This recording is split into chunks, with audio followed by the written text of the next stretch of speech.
Hello, welcome everyone. My name is Juniper. I am the managing producer for Feldenkrais Access, and I'm so happy to be here with you all for the first class of this new series, Intelligent Feet for Better Walking with Raz Ori.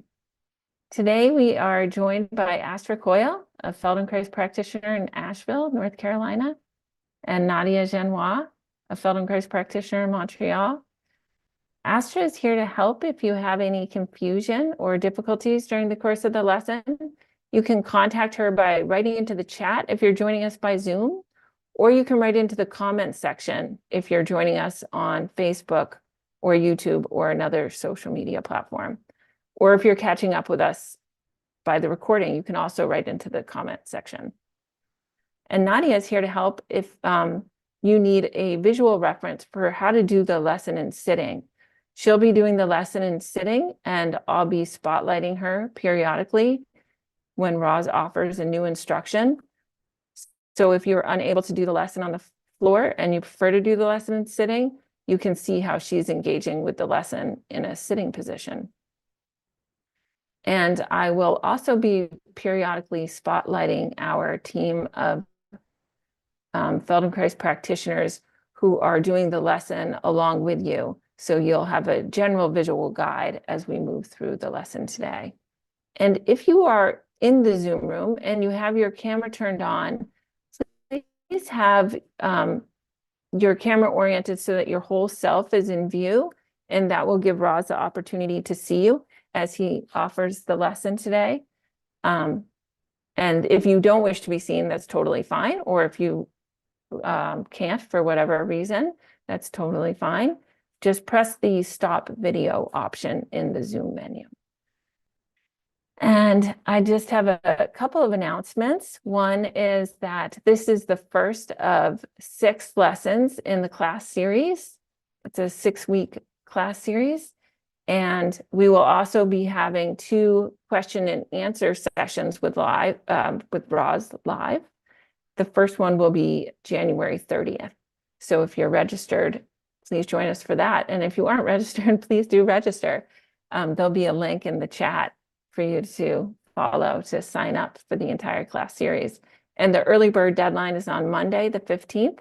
So please take advantage of that. And I want to let you know that Raz is also leading a Feldenkrais training program in Ann Arbor, Michigan, which is starting this year. For those of you who are interested in an in-depth immersion in the Feldenkrais method, please check that out. You can visit it at feldenkraisaa.com, and I'll put that link into the chat that you can follow to get the full details. And that's it for me. I'll hand you over to Raz. Thank you, Juniper. Hello, everyone. Welcome. We have an international group. For some of you, it's a good morning. For some, good evening. For some of you, it's a winter. For some, summer. So welcome. Nice of you to join.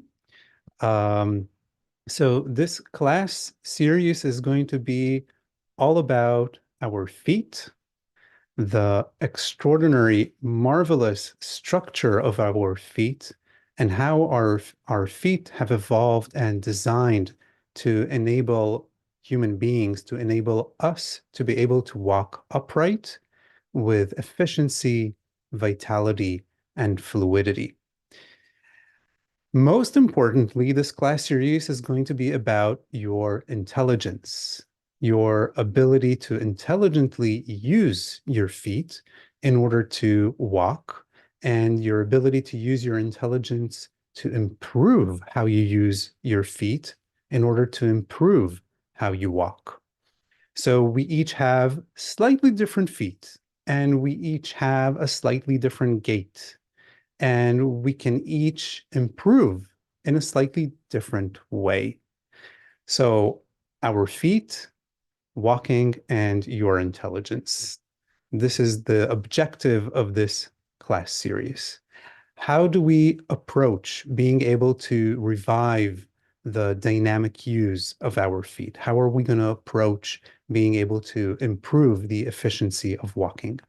So one thing that we're going to do, and we're going to set out doing it today, is to try to challenge how we habitually sense and perceive our feet, because the way that we habitually perceive and sense our feet has a direct impact on how we allow ourselves to use our feet. So it has a direct impact on how we use our feet for walking. So, first challenge, how do you think about your feet? What do you think? What is the image that you have of your foot?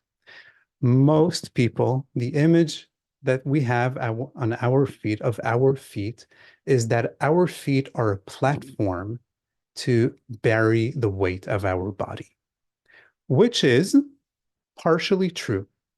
But the problem is that they're a very unique platform. And when you think of the word platform, it actually means a flat shape. Form is shape from Latin, and plat is flat. And our feet are not a flat shape. So, Juniper, I think you can bring up the video and we'll see a little bit of a anatomy illustration or a 3D anatomy thing, and I'll keep talking about our feet. So, it is true that our feet need to be able to carry, support, sustain the weight of our body. Very true. But they do so under very, very rich and complex conditions in which they have to be able to adapt to the ground. The ground is never the same. They have to be able to support the weight of our body as we move through the foot, not just for standing, but mostly for walking. Meaning that the ability of the foot to constantly change, to dynamically change to how the terrain underneath us, to the shape and the terrain underneath us, and to the movements of our body is a very, very complex skill. And when we look at our foot, what we see is that it is constructed of many, many, many bones. That it's constructed of many, many, many bones, and that none of these bones are actually flat. And that how these bones are, the architecture of the bones in relation to each other is highly intricate, meaning that all of these bones have joints between them, and the digits have bones with joints between them. And I just want you to have this glimpse at the marvel of the structure and the design of the foot, where it seems nothing like a flat shape. It looks nothing like a platform in the sense of a flat shape.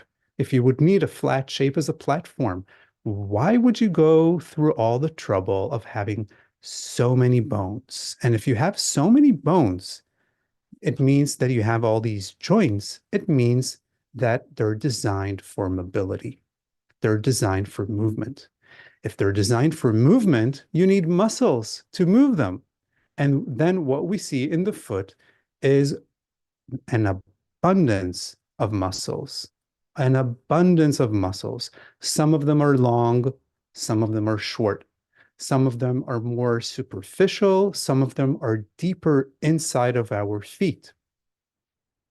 A very complex structure of muscles, again, an evidence to what? To the fact that our foot needs to be able to create mobility and stability, meaning that all of these mobile elements in our foot need to be able to somehow function for a purpose. They do have a purpose for why they're supposed to be able to move.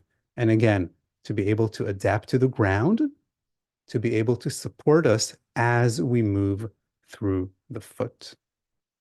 So we're not going to go into all of the biomechanics today, but during this class series, we will go into some of what I see as fundamental biomechanical aspects of understanding the function of the foot, not because you need to understand biomechanics, but mostly to be able to challenge how you perceive your foot, to be able to challenge the self-image or the body image that you have of your foot, to then be able to use your foot in a more intricate, complex, dynamic way, which would also be very, very satisfying. Why?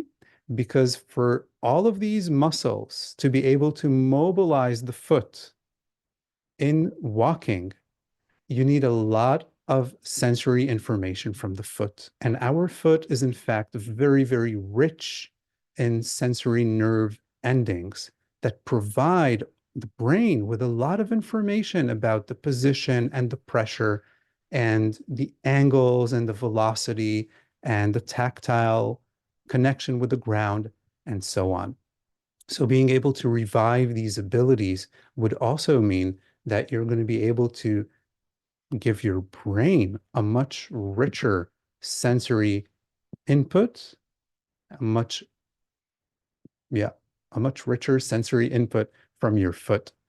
And that ability to be able to sense and perceive your foot is our first, thank you, Juniper, is our first track or first entry point into improving and changing how we use our feet. So today it's going to be all about sensing and perceiving the details and the intricacy of your foot. We're going to do a lesson lying on the floor, but we will need a chair, preferably with a back. So we will start the lesson standing behind the chair, so you can have the back of the chair as support. And towards the end of the lesson, we will also sit on the chair. Now, preferably for today and for this entire class series, you want to do the lesson without socks. So if you're in the part of the globe where it's winter, preferably socks with 5 toes, or at least very loose socks if you have to have socks because of the temperature. Okay, but preferably no socks. So please come up to standing and stand for a moment behind the chair and have really just the fingertips touching the chair. And stand with your eyes closed for a moment. And just sense your feet when you're standing. And maybe you have a leftover of that image that we saw of how the foot from the inside has all of these different little parts, all of these bones, all of those little joints, and all of those muscles. How do you sense your foot?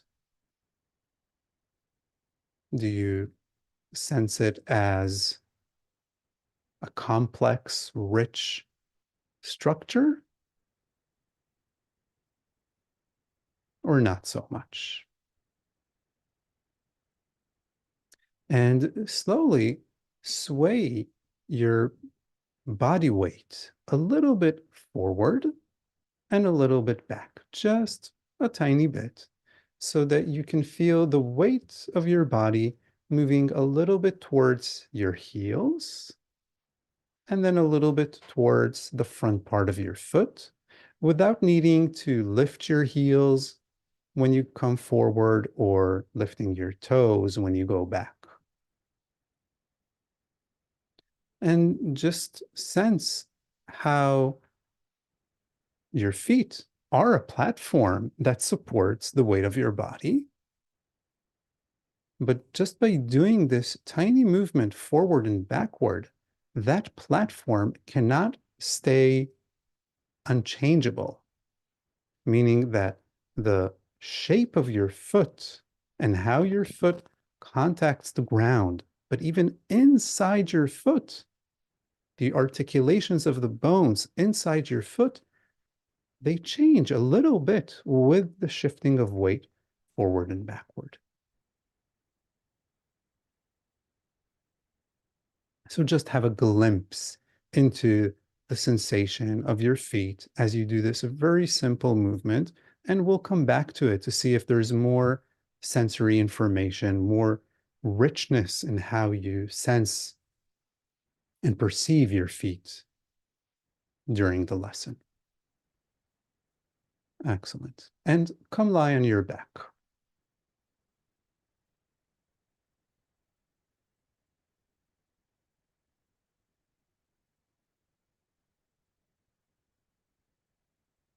And organize yourself comfortably on your back with your legs long, unless it's uncomfortable for you and you need to have your feet standing. But if you can lie on your back with your legs long for a moment, again, preferably without any socks, and just take a moment to sense and feel your feet again, now that there's no pressure on the soles of your feet. There's no weight. Your feet do not act as a platform that needs to sustain the weight of your body right now. They are relieved of that compression. Just feel the sole of your right foot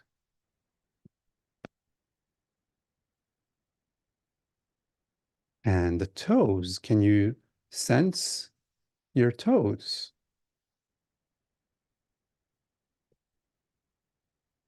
And the middle of your foot, your heel, all those different parts of the sole of your foot on which you were leaning into and shifting your weight forward and backwards. And then sense your left foot and the sole of your left foot through the pads of your toes, the balls of your feet, the front part of your foot, the arch of your foot, your heel.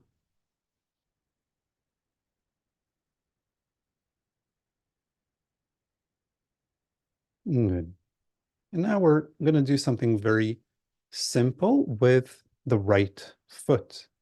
So before we start doing the movements with the right foot, bring your right hand, lift your right hand from the floor, but keep your elbow leaning on the floor. So don't lift your elbow. Your elbow is leaning on the floor. Just your right hand lifted from the floor with the palm of your right hand oriented more or less towards your right foot, so that your fingers, the fingers of your hand, are oriented in space, almost like mirroring the orientation of your toes. So your hand and your forearm are off the floor, but your elbow and your arm are on the floor. Good. Excellent. And now just think about your toes, the toes of your right foot, and do a very tiny movement of folding your toes just a tiny bit, flexing your toes just a tiny bit downwards, meaning towards the sole of your foot, but just a tiny bit, just a tiny bit. And you might feel that it's only your big toe that's moving. You might feel that maybe it's only your little toe that's moving. And that's totally fine. You don't need to change anything. if you don't create any effort and you don't try to do the movement correctly, just feel if you were to fold the toes of your right foot a little bit down, what does it feel like?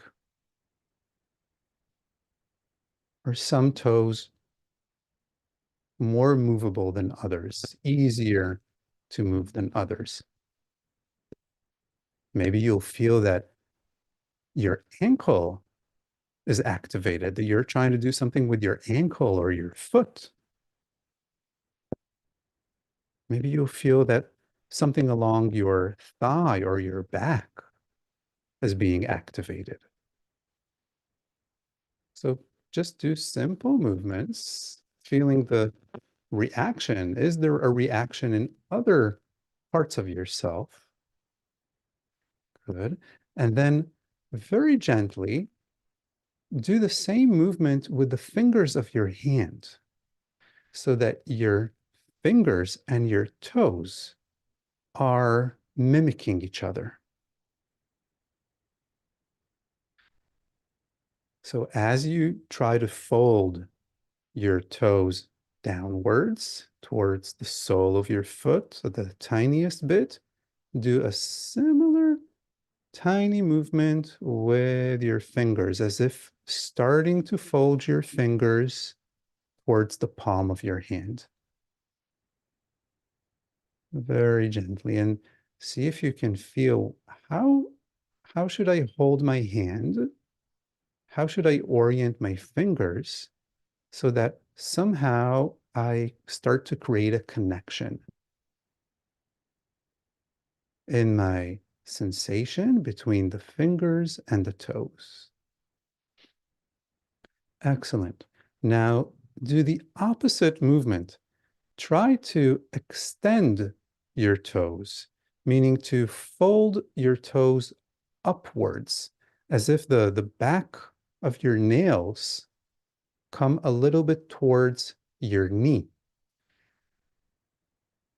Not bending the ankle, not bending the knee itself, just the toes, extending the toes, bending them upwards towards your head, towards your knee. Very gently. And again, you might feel that maybe the big toe is moving more, maybe the little toe is moving more. You might feel that the movement is not smooth and that there's clumsiness in the movement of the toes. So then see if by trying to move your fingers and your toes together, can you use the control of your fingers, the dexterity of your fingers, to inspire the toes, almost like as if the fingers are teaching the toes how to move, inspiring or modeling for the toes, what does it mean to fold upwards gently? Good. And then do this reciprocal alternating movement that you fold your toes down, you come back, you fold your toes up, and you come back, not your foot, not your ankle, just your toes. Good. And almost accompanying the movement with your fingers, or you might even feel that you're leading the movement with your fingers. You might even feel that if you start with your fingers, your toes follow.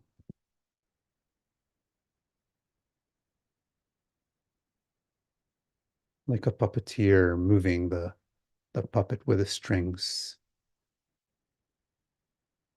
Huh? Excellent. Great. Bring your hand down and rest for a moment. And bring both feet standing.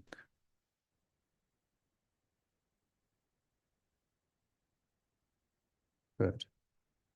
And this time, lift your entire right arm forward towards the ceiling, somewhere comfortable in front of your shoulder so your arm can rest in this vertical position in front of your shoulder.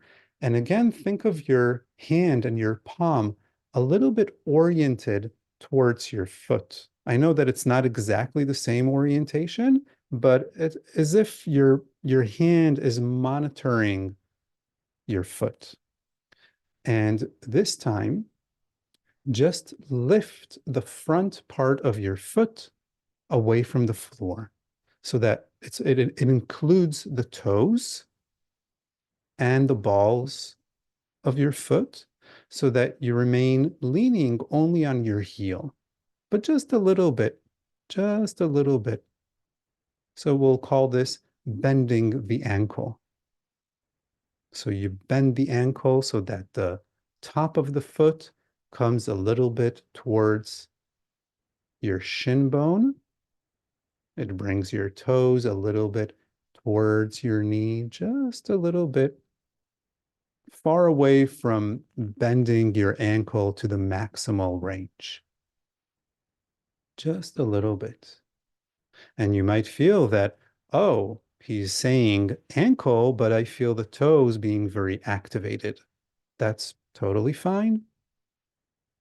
But just keep thinking of your ankle, almost like rocking backwards a little bit on your heel. Good. And now, as you bend your ankle, do a similar movement with your hand so that you bend your wrist so that your entire hand articulates with your forearm in a similar way to how your foot articulates to your lower leg. Mm-hmm. Excellent. So that the front of your foot comes away from the floor and the palm of your hand moves a little bit away from your knee. You can think of the back of your hand coming a little bit towards your head, towards your face. And again, just trying to see if there's a way to orient your arm and your hand and to coordinate the timing of the movement so that you feel that, oh, they're helping each other.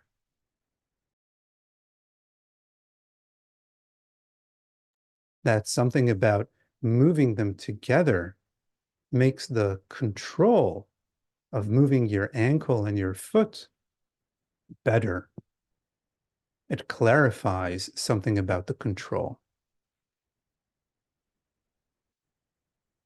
Excellent. Now, keep the front part of your foot lifted off the floor. So you're leaning just on your heel. The front part of the foot is disconnected, not very high up, but find a comfortable way to sustain that bent ankle position. And now just fold all of your 5 toes a little bit down and a little bit up, just as we were doing with our legs long. So you bend and fold your toes a little bit towards the floor without lowering your entire foot. So you maintain this bent ankle position. And then you just change the the angle of your toes to your foot and not the angle of your foot to your lower leg. And by folding your toes down and then folding your toes upwards, lead, well, not necessarily lead, but move your fingers with your toes. So again, your fingers and toes are mimicking each other, mirroring each other. Mm-hmm.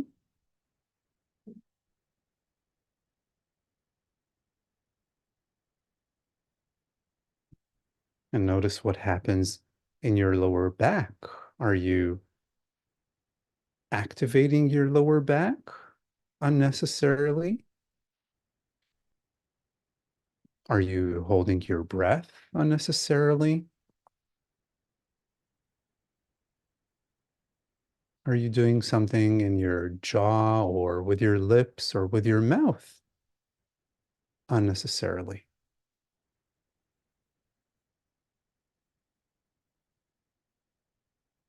Great.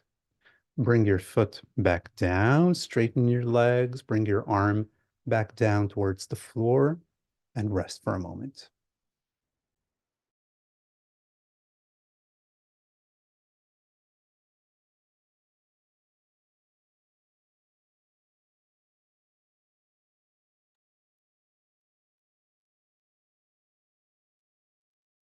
So one idea that we're going to try to challenge in this class series is what we think is the function and the importance of our toes.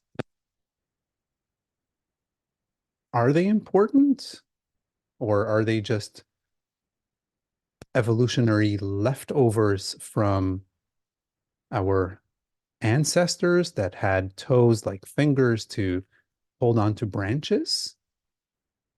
Or do they still serve an important function in the controlling mechanisms of our feet, balance, posture, and gait? And I think that you can tell by the tone of how I asked that question is that I probably think that they're not just evolutionary leftovers, that in fact they have a very important role in the perception of the foot, the mobility of the foot, the control of the movements of the foot, and thus in posture, balance, and gait. But first, we need to sense the toes. We need to be able to sense the toes, and we need to be able to sense and differentiate the movement of the toes from the foot and the ankle. Bring both feet standing again. And this time, bring your right knee towards your chest and hold on to your right knee with your left hand so that your left hand is on your lower leg, somewhere underneath your knee in a comfortable position so that the muscles of your leg can be very relaxed, supported, sustained by your left hand. Your left leg can be standing on the floor. And now your foot is completely relieved of any contact with the floor. No weight bearing and not even touching the floor. Bring your right hand and place your right wrist on your right knee. Just the wrist, so that the palm of your hand and your fingers are also free of any contact with your leg and are oriented again in a similar way to your foot. So again, the palm of your hand is almost, it's like it's looking towards the top of your foot. So again, that there is an analogy in the orientation between your hand and your foot. So don't hold your knee with your right hand. You're holding your knee with your left hand, and you just place the right wrist on your right knee so that your fingers and the palm of your hand are completely free. And now bend your right ankle and then release it. Bend your foot and release your foot.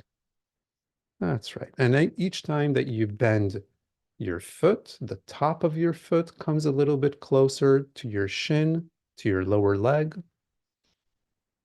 The back of your heel lengthens a little bit. Excellent. And use your palm, use your hand to accompany or maybe even lead the movement of your foot so that you bend your wrist and your ankle simultaneously.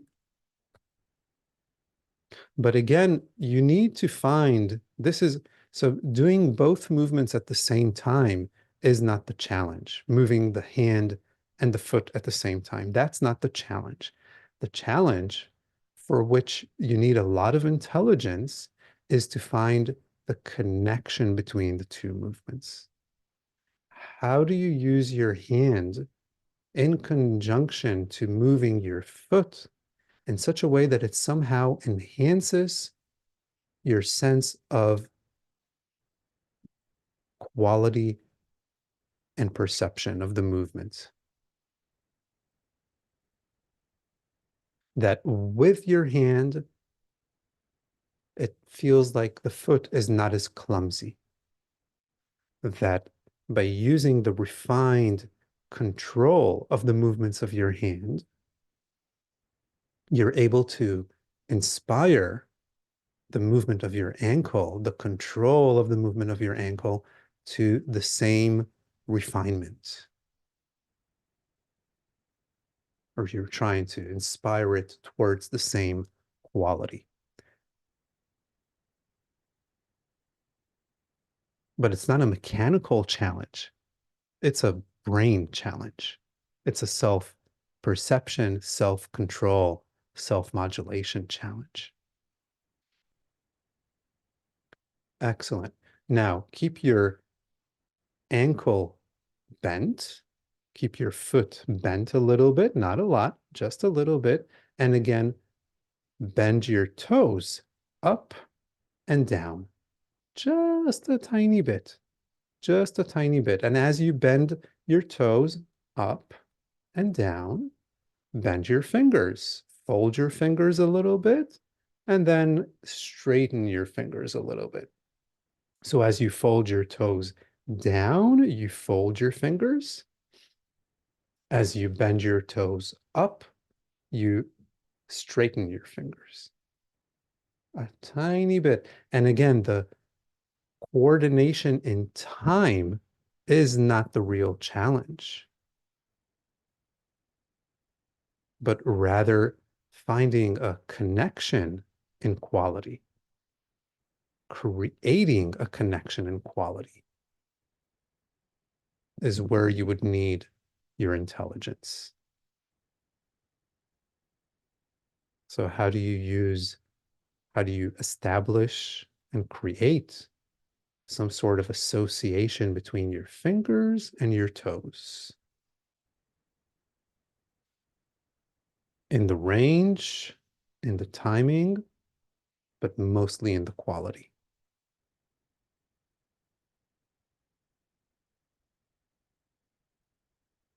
Excellent.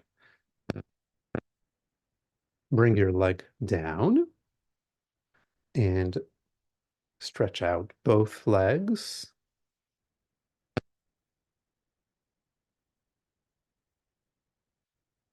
And without doing anything, just notice if your right foot and the toes of your right foot,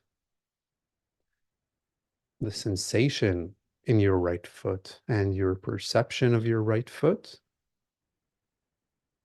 have they somehow changed in relation to the left foot?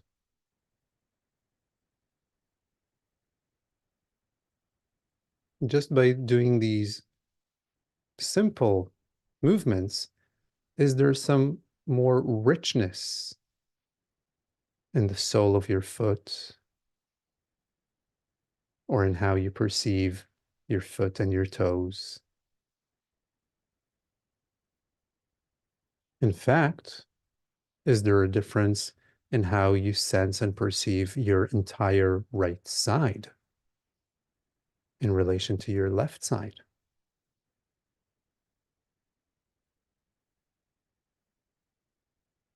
Because all of these control mechanisms that you've been engaging with are not in your foot, but they're in your brain. Now slowly come up back to standing. Just because we're curious to see, even though we haven't practiced weight bearing exercises for our foot, right? You haven't been weight bearing on your foot during this time.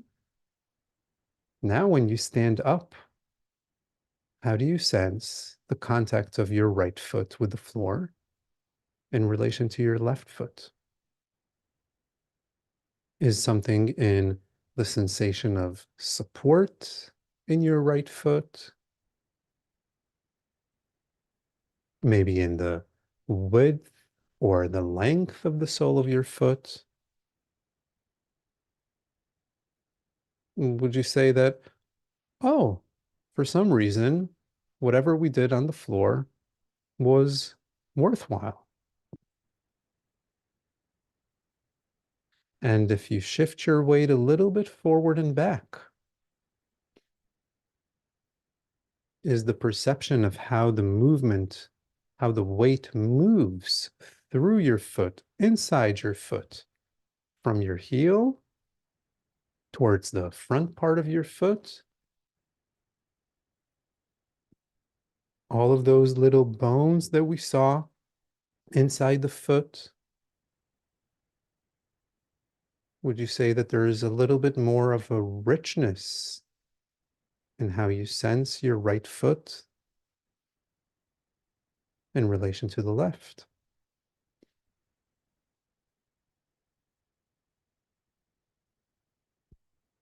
Excellent. And come lie on your back again.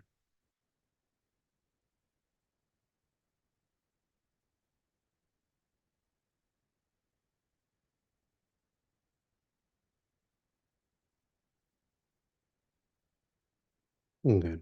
And lie with your legs long for a moment.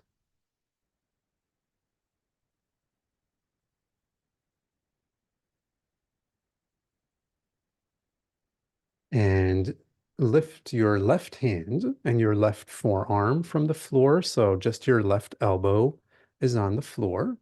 Your left elbow and your left arm are resting on the floor, and the palm of your left hand is oriented towards your left foot.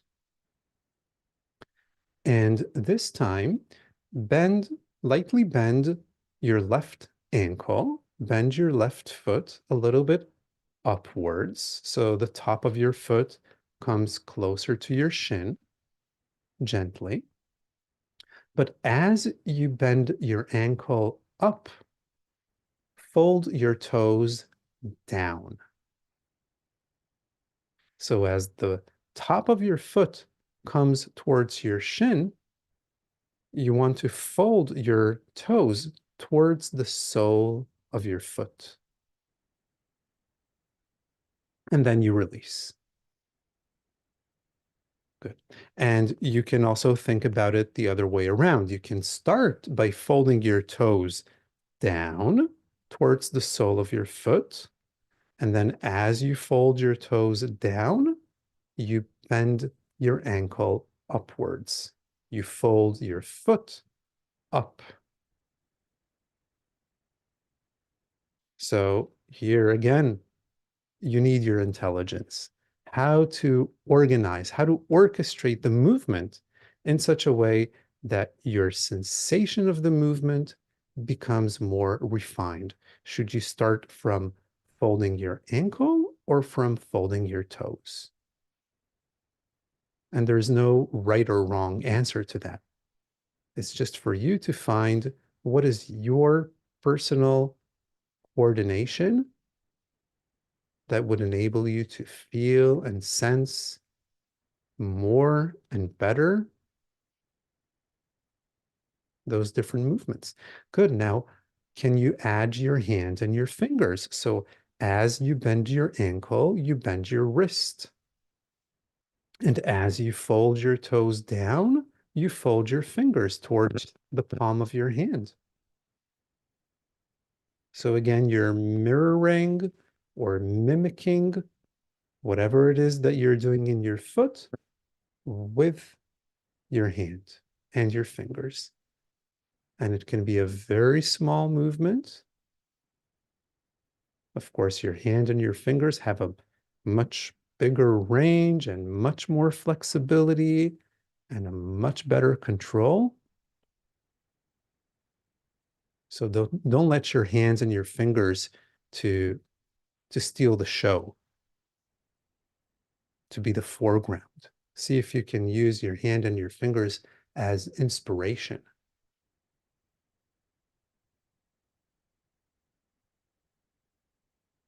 Excellent. Good. Bring both feet standing again. And with your left arm forward in front of you towards the ceiling. And again, your hand is as if monitoring the movement of your foot. Do a similar movement here, where you fold your toes towards the underneath of the sole of your foot. If you were lying on sanded beach, you're gathering sand with your toes underneath your foot.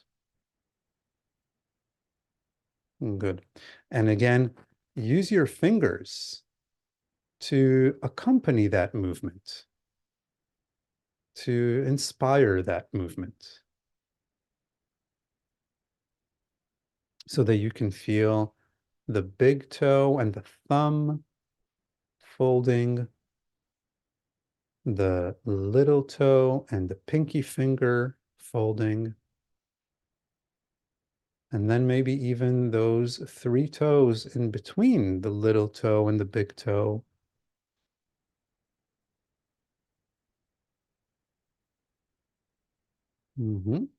Good. And then after you folded your toes towards the underneath of the sole of your foot, keep bending your ankle more so that your toes disconnect from the floor. Still folded underneath the sole of the foot, disconnect the toes from the floor so that your ankle is bending more and you're rolling even more on the back of your heel. Good. And then when your toes are lifted off the floor and your ankle is bent, extend your toes, open your toes and extend them as you straighten your fingers. And with your toes and your fingers straightened and extended, lower your foot back down towards the floor. And don't worry if you lost me, I'll repeat it again and again. So again, you start by folding your toes towards the underneath of your sole.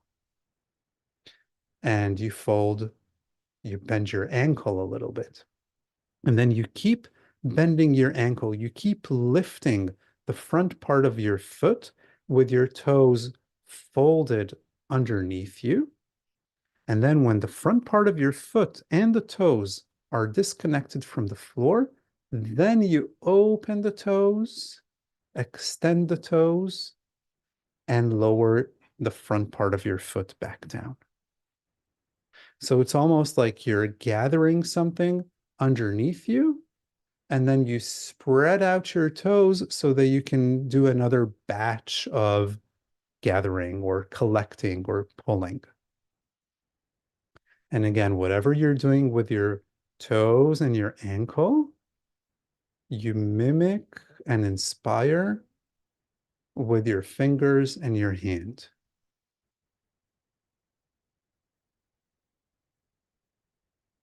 Good. And the movement can be very small. I might be describing it a little dramatically, or maybe I'm being a little over dramatic in how I describe the movement, because it is quite a dramatic movement, but it doesn't mean that the movement itself is big. It can be very gentle, very small, and gradually see if you can make it softer. See if you can make that sweeping of the pads of your toes on the floor towards the underneath of your sole, and then the lifting of the front part of your foot, the opening of your toes, the lowering back down, even softer.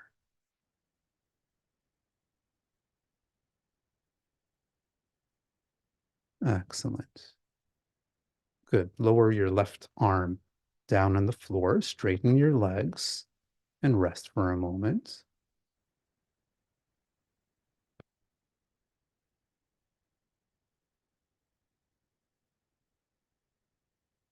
Now, in a way, I actually think we should be a little bit more dramatic about our feet and our toes because for most of us, they are so neglected. They are so thought of as this almost passive end of our leg, just the thing that's stuck there at the end of our leg that we step on when we walk. So I think they actually deserve our dramatic attention. Bring both feet standing again. Enthusiastic attention. Maybe you'll feel more at ease with enthusiastic than dramatic. And bring your left knee towards your chest. Hold your left knee with your right hand. Good. So now the foot is completely liberated of any constraints created by the floor. There's no weight bearing. There isn't even a contact with the floor. It's completely liberated. And with your left hand, put your left wrist on your left knee so that your left palm and the fingers of your left hand are also liberated from any contact or any holding. And in this position, fold your left ankle upwards so that the top of your foot come towards your shin.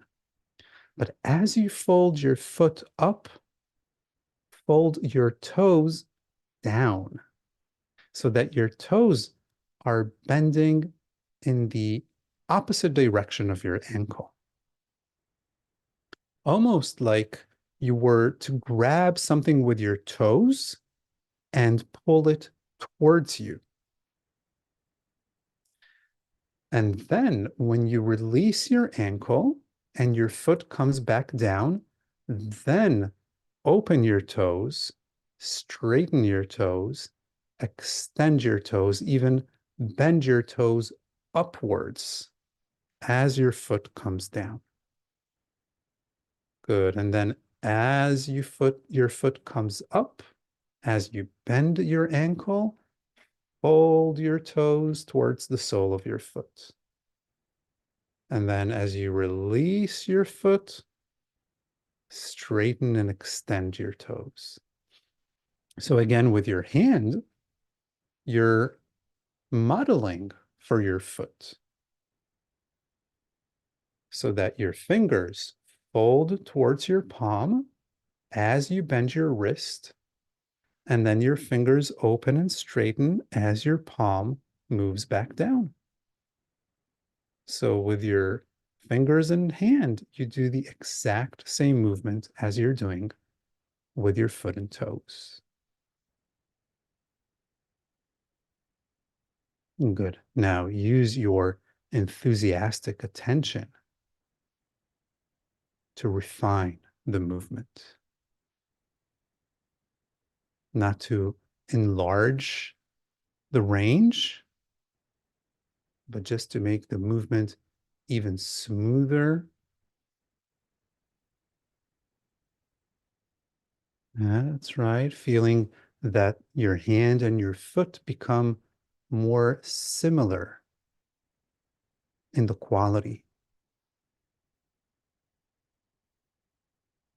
But just as they were ago when our ancestors were still living on the trees.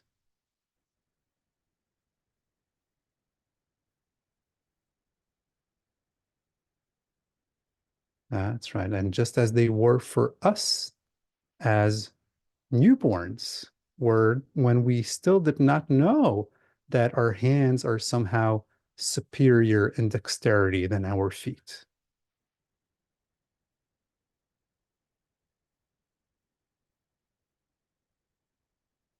Excellent. Good. Straighten out your left leg, bring your arms back down by your sides, and just feel again how you perceive your left foot and the sole of your left foot.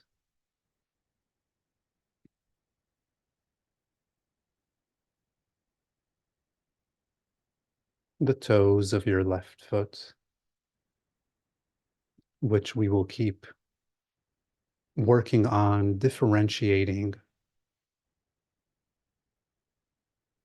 reviving during this class series, being able to sense each individual toe, being able to use the mobility and the strength of the muscles inside the foot that control the movements of the toes.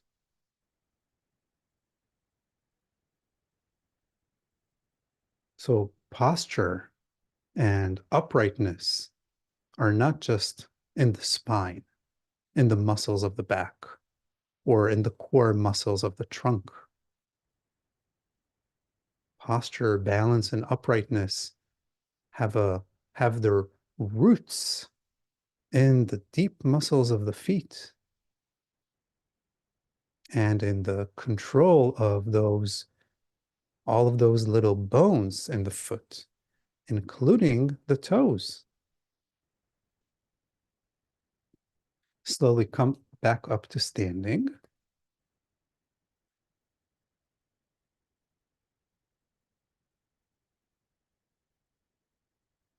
And just take a minute again, a short moment again in standing to feel if, interestingly enough, without exercising weight-bearing situations, and by actually doing non-weight-bearing, using a non-weight-bearing situation and doing movements that are actually very refined, that do not require strength. There's something about how your left foot supports you from underneath, how it finds the ground, how it receives your self-carriage. Good. And then shift your weight a little bit forward and back, just a tiny bit. And again, if you have a memory of that image that we saw in the beginning of all those bones inside the foot, of how the foot is nothing like a flat shape, but it's an intricate construction of many bones and joints and muscles. And it's highly concentrated with sensory receptors that inform your brain of all of those intricate relationships inside the foot, in relation to the ground, in relation to the how you shift your weight. Excellent. Good. And come sit at the front edge of your seat.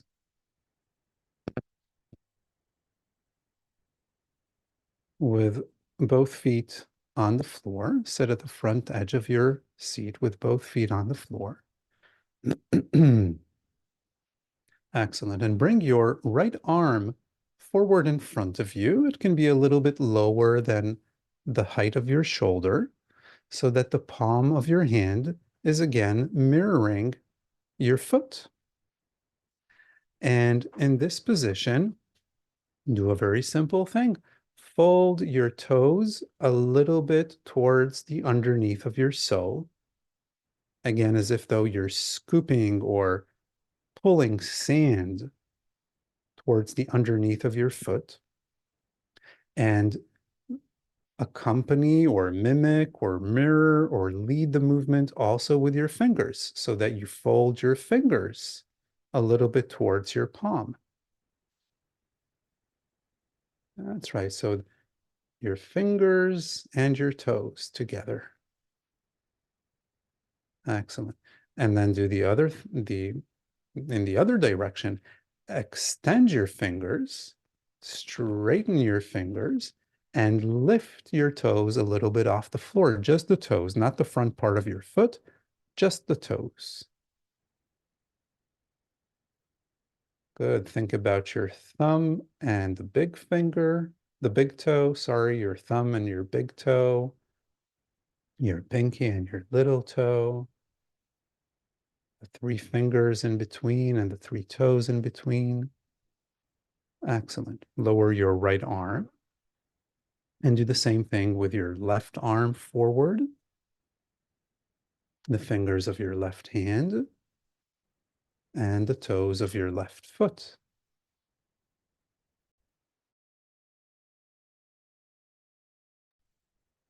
And first, just fold your toes and your fingers a few times.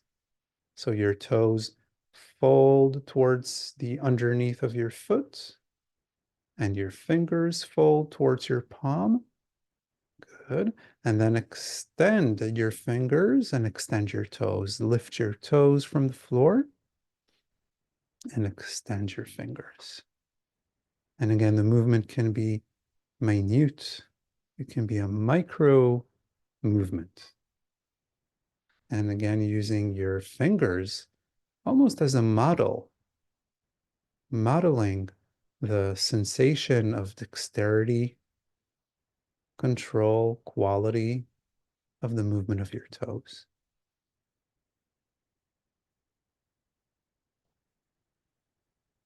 Excellent. Bring your hand down. And now fold, let's have our arms resting for a moment. Fold all 10 toes. Fold them towards the underneath of the sole of your foot. Good. And as your toes fold, allow your entire spine to fold a little bit, meaning that your chest declines and that your lower back rounds backwards and that you allow your pelvis to roll a little bit back as if you're going to lie on your back. Just a little bit, just a little bit. So with the folding of your toes, as the pads of your toes move backwards towards your heels, so does your center. So do you. You move a little bit, you move a little bit backwards, folding yourself, rounding yourself, making yourself a little shorter and rounder. Good. And then bring your arms forward and join the fingers in the same pattern. So your fingers fold, your toes, your fingers fold, your toes fold, and your chest and abdomen and pelvis, they all fold. Good. And again, doing 3 movements at the same time is not the challenge here. It's finding the connection between the movements in terms of quality. And for that, you need a brain. Or you need a bigger brain than just for doing 3 movements at the same time. A more intelligent, sophisticated brain to be able to find what is the connection that makes those 3 movements together enhance your quality, refine the quality. Good. Now bring your arms down, let them rest for a moment. Now let's do the opposite movement. So you lift the toes a little bit away from the floor, not the foot itself, just the toes. Just the toes, lifting them a little bit away from the floor. You might feel that it's the the big toes lift and the little toe doesn't lift, or vice versa, don't worry about it. Whatever lifts with ease, however it lifts with ease, good. But then every time your toes lift, which is extension, it's extending your toes, bring yourself a tiny bit forward so that you do the opposite of folding that you did before, so that your pelvis rocks a little bit forward as if you want to bring your abdomen towards those toes that are lifting. Your toes lift and your abdomen comes towards your toes so that you can arch your back a little bit. That's right. And you can even dare to look a little bit upwards towards the ceiling. Excellent. And now bring your arms forward and have your fingers join the party so that your fingers extend, your fingers straighten and extend upwards a little bit towards the ceiling with your toes. And almost like something is pulling your fingers a little bit forward as they extend, so that your whole spine comes forward, your whole spine arches a little bit, and you can even look up towards the ceiling. All right. And then when you come down and fold your fingers and your toes again. And as you fold your fingers and your toes, round your back. Good.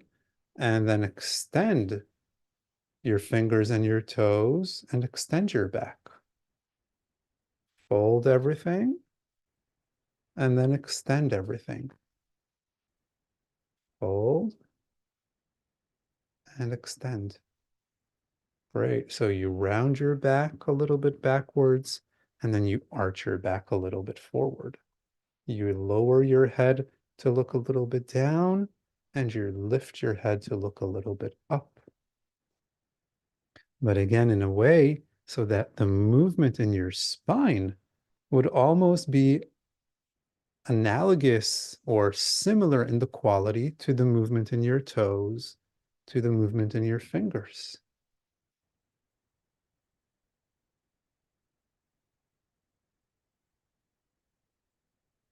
Good. Now, every time you fold your toes down, instead of just sliding them forward again, lift the front part of your foot.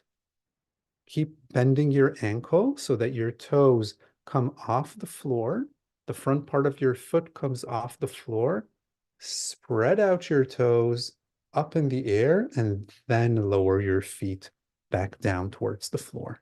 So again, almost like you're scooping with your toes, something towards underneath, and then you reach out with your toes far up and forward to take another scoop or another sweep,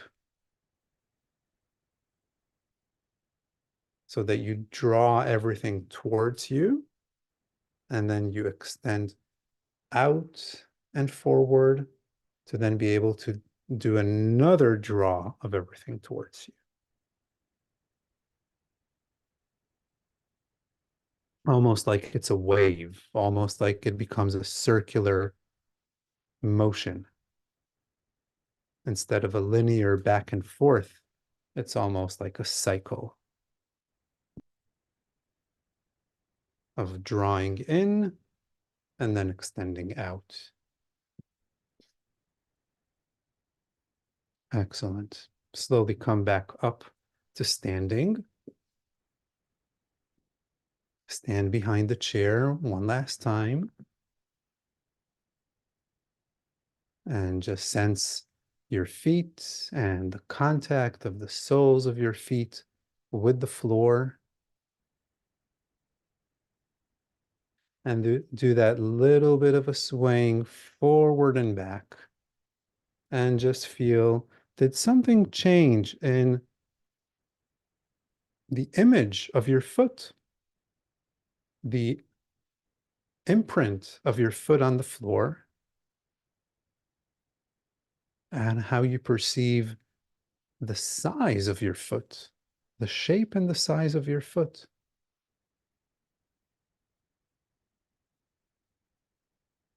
Where are your toes in that image of your foot contacting the floor? Where are your toes in that image of shifting weight forward and backward?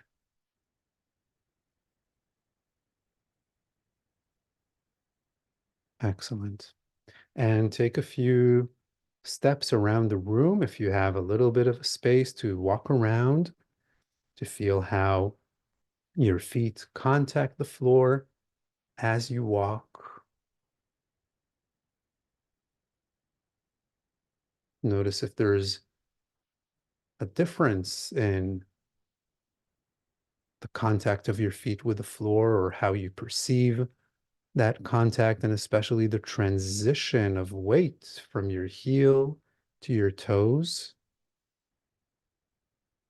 which will be a central theme for this class series, being able to fully transition the weight to fully roll on your foot from your heel onto the balls of your feet, being a central aspect in the efficiency of our stride, the efficiency of our gait. Excellent. So we will keep working on that next week. I hope to see you then. Thank you very much.